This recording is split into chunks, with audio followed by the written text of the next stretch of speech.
O Huawei Mate 20 Pro foi apresentado no passado dia 16 de outubro e tenho desde alguns dias uma unidade dele para experimentar, para te deixar aqui o meu feedback.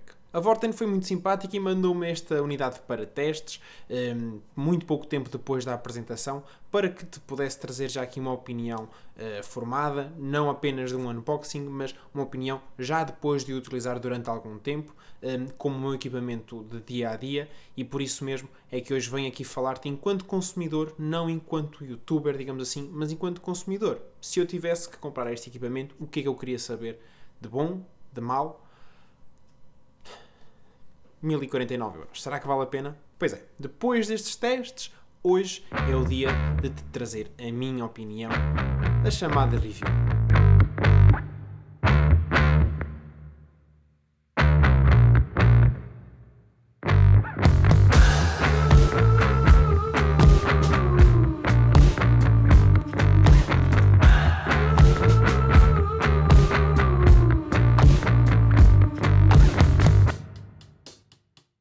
Num smartphone que ultrapassa os 1000€, a Huawei tinha que fazer duas coisas. Primeiro, tinha que surpreender, tinha que de facto mostrar algo diferente e, por outro lado, tinha que ela própria exceder-se, desafiar-se e não ter medo de arriscar e trazer, já no último trimestre de 2018, aquele que seria então o equipamento do ano. E basicamente foi isso que a Huawei fez. Dentro desta caixa, a Huawei meteu muito mais do que um smartphone e muito mais até do que um smartphone com uma boa câmara. Às vezes tendemos a rotular telemóveis da Huawei como boa câmara e esquecer o resto, mas a verdade é que este Mate 20 Pro é o pacote completo. Para além do Mate 20 Pro vem um cabo USB tipo C, vem também auriculares com ligação Type-C e ainda um adaptador para quem quer utilizar os seus fones antigos, uma vez que este equipamento não tem ligação jack 3.5mm. Isto já não há nada a fazer, acho que vamos mesmo perder esta conectividade, mas tens um adaptador, há de servir. Mesmo sem vermos o equipamento que vem dentro desta caixa, a verdade é que vem lá um acessório, o carregador, que por si só já envergonha muitas marcas e já vem a mostrar que a Huawei anda a trabalhar nisto há muito tempo e se calhar outras marcas nem tanto. Vem lá dentro um carregador com 40 watts de output que vai fazer com que possamos carregar uma bateria que por si só já é grande, mas 70% em 30 minutos, o que, a meu ver, é fascinante. O design do equipamento é mesmo a 2018. Temos um notch, temos um jack que já saiu em 2017, 2018, mas, por outro lado, se a Huawei foi buscar alguns pontos de 2017, 2018 que foram implementados por algumas marcas e por ela própria, a verdade é que um dos pontos fundamentais foi que a Huawei teve a inteligência e a capacidade de desenhar um equipamento bastante ergonómico, que assenta bem na mão e que, de facto, apesar de termos ali um super ecrã OLED de 6.39 polegadas, ele não se sente tanto na mão como noutros equipamentos de 6 polegadas ou mais. É confortável. Eu já tinha algumas reticências acerca do Mate 10 Pro o ano passado e acabei por experimentá-lo e acabei por mudar a minha opinião. E então este Mate 20 Pro é ainda mais confortável e prático de ter. Portanto, as polegadas são muitas, mas estão bem arquitetadas.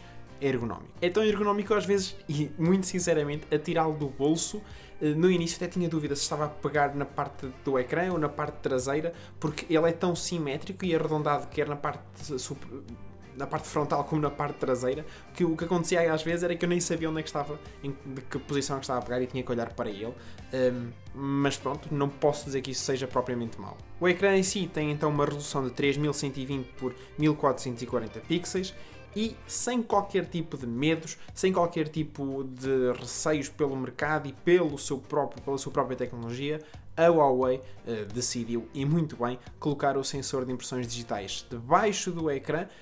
Arriscou, mas de facto é um sensor que está muito bem construído, é bastante rápido, bastante prático a meu ver, e há que destacar que é a primeira marca a vender de forma oficial e com presença física na Europa, é a primeira marca a fazê-lo e portanto é a primeira a fazer chegar isto ao consumidor diretamente e mostrar que está aqui para valer. No notch, no topo do ecrã, vamos ter uma câmara frontal com 24 megapixels e também um módulo laser que permite fazer um desbloqueio facial 3D. É dos primeiros Android a ter essa função e, para além disso, o desbloqueio em condições de má iluminação é fantástico. Simplesmente não precisas de uma iluminação artificial porque ele vai conseguir fazê-lo mesmo no escuro. Em relação às câmaras, é assim... Se isto fosse um P20, eu dizia assim, não há muito a dizer para além, por exemplo, do zoom híbrido 5 vezes, mas neste caso as coisas são completamente diferentes. Apesar de nós termos o mesmo sensor que o P20 Pro, com 40 megapixels e abertura de f1.8, que vem também com a tecnologia Light Fusion, que basicamente combinamos 4 pixels num só e acabamos por ter pixels teoricamente maiores. A verdade é que este conjunto de 3 câmaras com uma super angular são completamente diferentes das câmaras de um P20 Pro e acabamos por ter aqui muito mais funções. Temos um grande zoom, temos grandes fotografias noturnas e temos fotografias super angulares, fotografias macro, que são soberbas. Eu vou deixar uma pasta na Drive, uma pasta partilhada, aliás, com várias fotografias que eu fui tirando ao longo destes dias e vocês podem depois, acedendo a esse link, ver todas as fotografias numa resolução bem melhor do que se aparecesse aqui no ecrã. A minha opinião é que é aí que vocês devem ver e não num vídeo, porque num vídeo ficam todas iguais praticamente, vamos ser sinceros. Portanto, tens o link, vê lá as fotografias e pronto, constrói a tua opinião de que de facto, na minha opinião, é um equipamento que tira fotografias excepcionais para um equipamento móvel, para um telemóvel.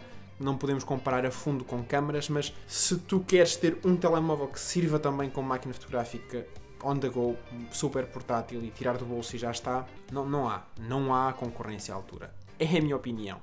Venha quem vier. Para além disto tudo e diferentes modos de fotografia noturna excepcional, em que nem precisas de tripé e ele vai tirar uma fotografia ao longo de cerca de 4 segundos, depende, uma fotografia com contraste excepcional, com um ajuste dinâmico fantástico de contraste, e podes tirar fotografias a cerca de 2,5 cm do objeto, que ele vai ficar focado.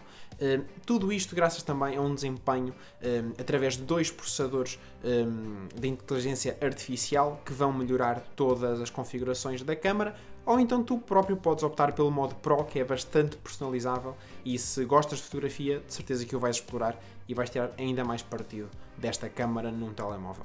A nível de processamento, graças ao novo Kirin 980 vamos ter aqui uma máquina que corre tudo, todos os testes da minha utilização diária, seja jogos, seja multimédia, seja até simples produtividade.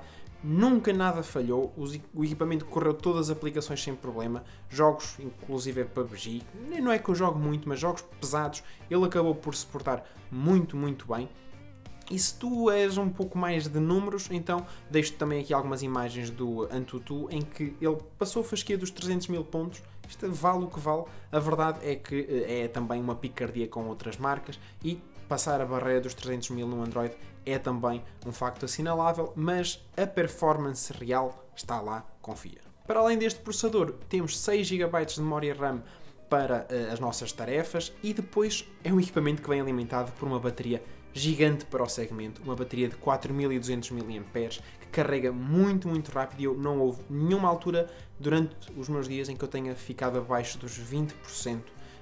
Sinceramente não me recordo e a minha utilização até é bastante intensiva, mas a verdade é que nunca vai faltar bateria neste equipamento.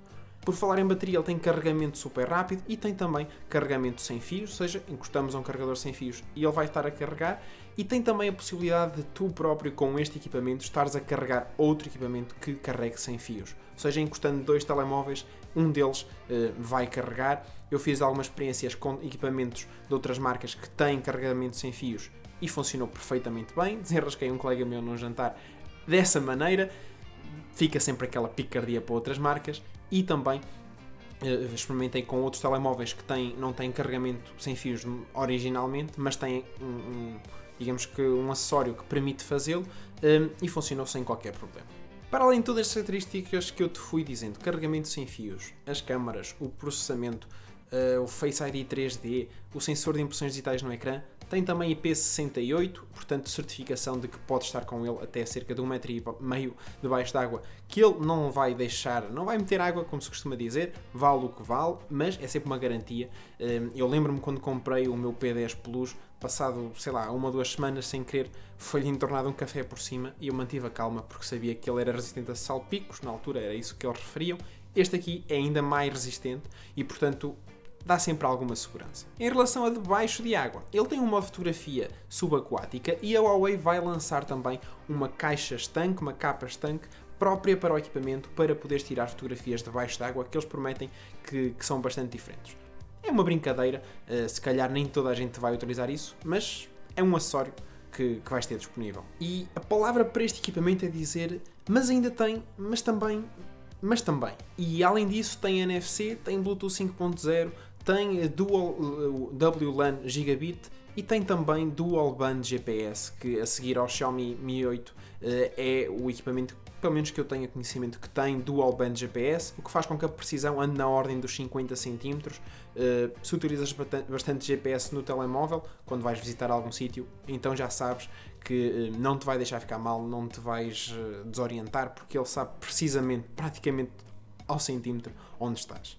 A nível do sistema operativo, e é aqui que pode haver uma ou outra reserva, é o MIUI, a interface da Huawei, que está assente no Android 9, Android Pie, já não seria de esperar que fosse o Android Oreo, mas a MIUI ainda tem aqui algumas animações por limar, nomeadamente quando estamos a transitar entre páginas na nossa interface, que, por exemplo, quando eu faço uma transição mais rápida e carrego logo numa pasta, ele não faz o blur, ou seja, não faz o desfoque das aplicações que estão no fundo e às vezes pode se tornar um pouco mais confuso. Mas também esta primeira versão deste software é o que veio com as primeiras unidades. Acredito que numa atualização tudo isso seja corrigido, portanto este aqui é o problema, para mim, mais fácil de simplificar. O problema mais difícil de simplificar, pelo menos para já, é mesmo o preço, mas a verdade é que quando estamos a falar de um equipamento tão completo e com um padrão de qualidade bastante elevado, o preço não poderia sair muito desta faixa dos 1000 euros, está por cerca de 1050 euros.